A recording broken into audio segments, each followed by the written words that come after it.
20 April বিকেল 4:30 বিধাননগরের অন্তর্গত মহকুমা আদালত ময়ূখ ভবন থেকে আইনজীবীরা একত্রিত হয়ে সারা ভারত আইনজীবী সংঘের পক্ষ থেকে প্রার্থী সৌম্যজিৎ রাহার সমর্থনে মহা মিছিল করে।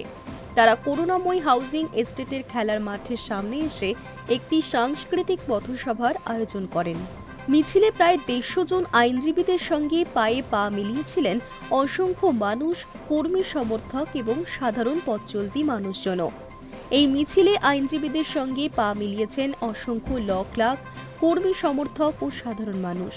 এরপর সভায় উপস্থিত হন সারা ভারত আইনজীবী সমিতির সর্বভারতীয় সভাপতি সিনিয়র অ্যাডভোকেট আইনজীবী বিকাশ রঞ্জন ভট্টাচার্য। পথসভার উদ্বোধন করেন বিধাননগরের বামপন্থী সমর্থক মহিলা সমিতির সদস্যবৃন্দ প্রার্থী সৌম্যজিৎ রাহাকে নিয়ে লেখা একটি গান দিয়ে।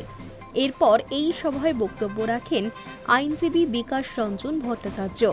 তিনি কবির গানের অংশ তুলে বলেন, রাজা সবারই দেন মান, সে মান আপনি ফিরে পান।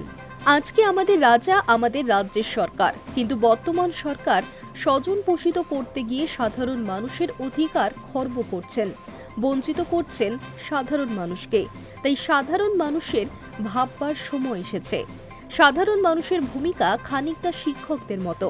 ছাত্রছাত্রীরা যেমন সারা বছর কি পড়াশোনা করছে তার পরীক্ষা নেন শিক্ষকেরা, ঠিক সেই রকমই 5 বছরের সরকার ক্ষমতায় থেকে কতটা মানুষের পাশে থেকেছে, মানুষের অধিকার দিয়েছে তার পরীক্ষা নেবার পরীক্ষক হলেন সাধারণ মানুষ, আর তার ফলাফল ভোটদান।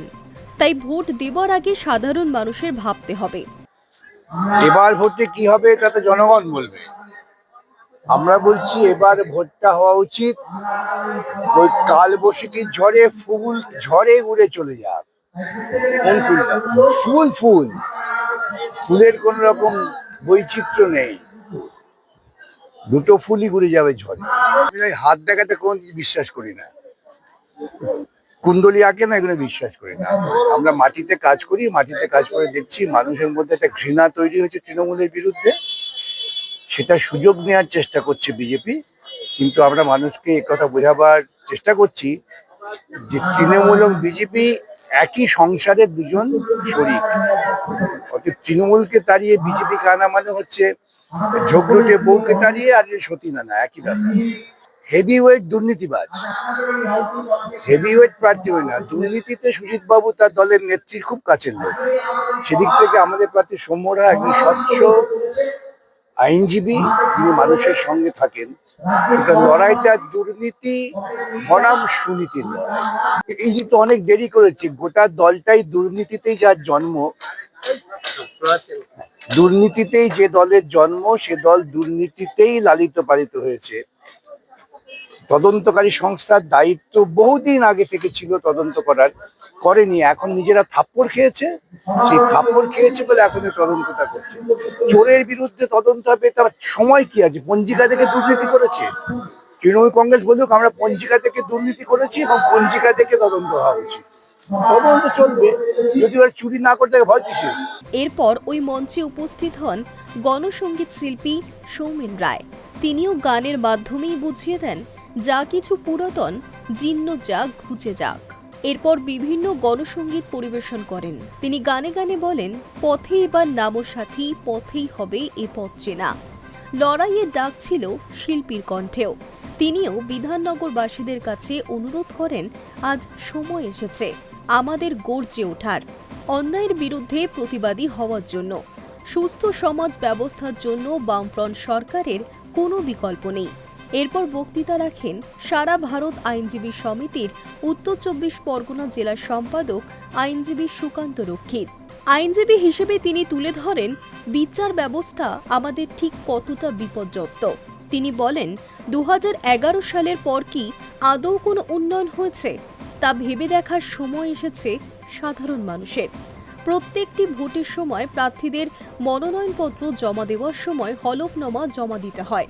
সেখানে বর্তমান মুখ্যমন্ত্রীর সম্পত্তির উত্তরোত্তর বৃদ্ধি পেয়েছে। সাধারণ মানুষের ভাববার সময় এসেছে, তা এবার কি করে সম্ভব। তারপরই বক্তব্য রাখেন প্রার্থী সৌম্যজিৎ রাহা। তিনি বলেন, প্রত্যেক বছর ভোটের আগে নির্বাচন কমিশন জানায় নির্বিঘ্নে নির্বাচন হওয়ার কথা, কিন্তু কোনোদিনই সেটা সম্ভবপর হয়নি। বামপন্থীরা সব অন্যায়ের প্রতিবাদ করতে জানেন। একটা প্রজন্মের কাছ থেকে শিক্ষা কেড়ে নেওয়া হলে তারা তো প্রতিবাদ করতেই পারবে না, ন্যায় অন্যায়ের তফাৎ তারা করতে পারবে না। তাই শিক্ষা ব্যবস্থা নষ্ট করে দিয়েছে বর্তমান সরকার। ভোটে জয় নিয়ে হচ্ছে 100% আশাবাদী। মানুষ যেভাবে সাড়া দিয়েছেন এবং বিশেষ করে যেভাবে হচ্ছে আজকে নির্বাচনের প্রচারের ক্ষেত্রে মানুষ সাড়া দিয়ে নেমেছেন, যেভাবে হচ্ছে ঢল নেমেছে তাতে হচ্ছে এবং সব থেকে বড় কথা পার্টি কর্মী সমর্থক তারা হচ্ছে রাত দিন এক করে কেটে চলেছে। দেখুন, একটা জিনিস হচ্ছে বিকাশদা বলে গেছেন ভারটা কোন জায়গাটাতে।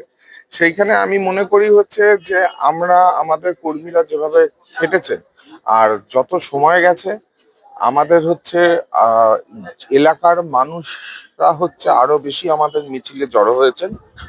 আর অপরদিকে আমরা দেখতে পাচ্ছি যে অন্যান্য সমস্ত শিবিরের এলাকার মানুষের সংখ্যাটা ধীরে ধীরে কমছে। দুটোই তো বীজে মূলটাই তো প্রতিদ্বন্দ্বী, দুটো যদি অ্যাডজাস্টমেন্টে চলে, একে অপরের পরিপূরক হয়।